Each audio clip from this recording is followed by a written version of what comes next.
თებერვალი დადგაო, ხეში წყალი ჩადგაო, ტყუილად არ არის ნათქვამი. გამარჯობა, დილა მშვიდობისა.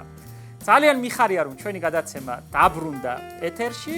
მე კარგად მოვიარე ინდოეთი, გულწრფელად გითხრათ, კარგად დავისვენე. ჩემთვის ეს პერიოდი ერთადერთი პერიოდია წლის მანძილზე, როცა შემიძლია სული კარგად ამოვითქვა, დაუბრუნდი და დავიწყე საგაზაფხულო სამზადისი ჩემს თანამშრომლებთან ერთად.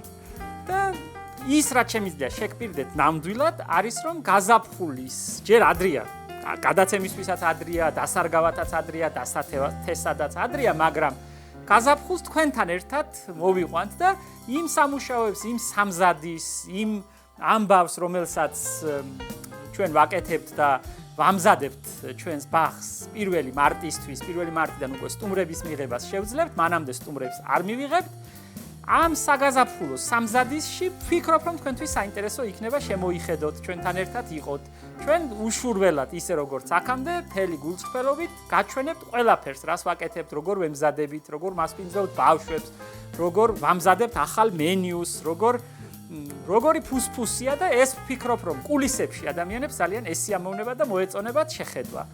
ძალიან მიხარია რომ ისავე ერთად ვიქნებით, ბევრს და განსაკუთრებულს ვერაფერს გპირდებით, იცით თქვენ ჩვენი დამოკიდებულება უკვე.